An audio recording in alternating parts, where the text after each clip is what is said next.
खबरें देख रहे हैं आप। मैं हूं आशीष त्रिपाठी आपके साथ। नमस्कार, मैं हूं आपके साथ अंशिका पाठक। शुरुआत करेंगे बुलेटिन की बड़ी खबर के साथ। इजराइल और अमेरिका ने एक बार फिर ईरान के आवासीय इलाके पर हमला किया। दरअसल मध्य ईरान के इस्फहान में हुए हवाई हमले में 7 बच्चे और 7 महिलाओं समेत 26 लोगों की मौत का दावा किया जा रहा है।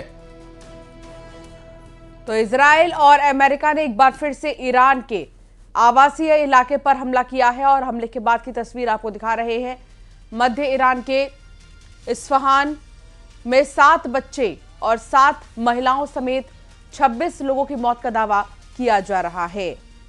तो ये इस्फहान का रिहायशी इलाका जहां करीब 14 लोगों की जान गई है। और इस बीच अमेरिकी सेना ने ईरान के साथ चल रही जंग में पिछले 4 हफ्तों में 850 से ज्यादा टॉमहॉक मिसाइलों के दागे जाने की बात कही है।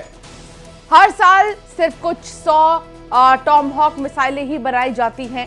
इतनी तेजी से मिसाइलें इस्तेमाल होने से पेंटागन के कुछ अधिकारियों में चिंता पैदा हो गई है। वो इस बारे में बात कर रहे हैं कि इन मिसाइलों को और कैसे उपलब्ध कराया जाए।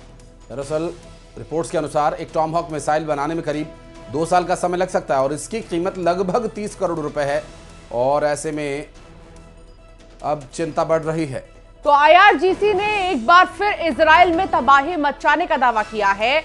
IRGC ने इजराइल में अमेरिकी ठिकानों को टारगेट किया है। बुवियान द्वीप पर इस बार अटैक का दावा किया जा रहा है। दरअसल इस पूरे दावे में सच्चाई कितनी है ये तो बहरहाल कुछ एक समय लग सकता है सामने आने में, लेकिन अमेरिका के ठिकानों पर अटैक के इन दावों के बीच एक बार फिर अमेरिका द्वारा किए जा रहे दावे, अमेरिका की तरफ से बताए गए वो तथ्य सभी खारिज किए गए हैं। तो ईरान की सेना ने दावा किया है कि उसने सऊदी अरब में 3 अमेरिकी KC-135 टैंकर विमान तबाह किए।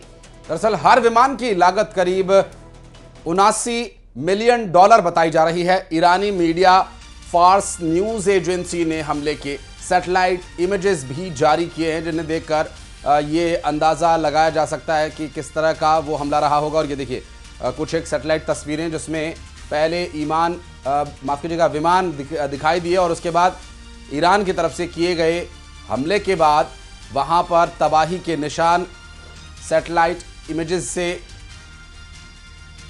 जारी किए गए हैं। तो वहीं इस बीच पश्चिमी एशिया में जारी जंग के बीच अमेरिका ईरान के खिलाफ किसी भी वक्त जमीनी कार्रवाई कर सकता है। द वॉल स्ट्रीट जर्नल की रिपोर्ट में किया गया दावा। बिल्कुल, और आपको बता दें कि ईरान में अमेरिका 10,000 अतिरिक्त सैनिक भेजने पर विचार कर रहा है। यह दावा किया जा रहा है। ये तैनाती पहले से मौजूद सैन्य बलों से अलग होगी और हालात तेजी से बदलते समीकरणों के बीच एक बड़ा रणनीतिक कदम माना जा रहा है। दरअसल रिपोर्ट के मुताबिक ये अतिरिक्त सैनिक 82वें एयरबोर्न डिवीजन के करीब 5,000 नौ सैनिकों और 2,000 पैराट्रूपर्स के अलावा तैनात किए जाने की बात कही जा रही है। तो ईरान ने अमेरिका के जमीनी हमले की आशंका को देखते हुए 10 लाख से भी ज्यादा लड़ाकों की फौज तैयार की है।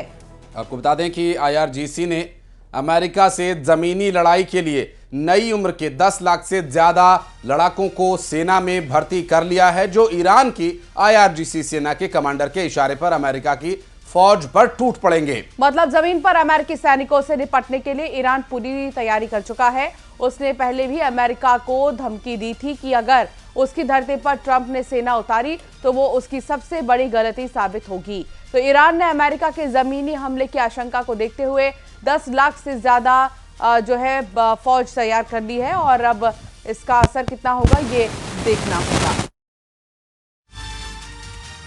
प्रधानमंत्री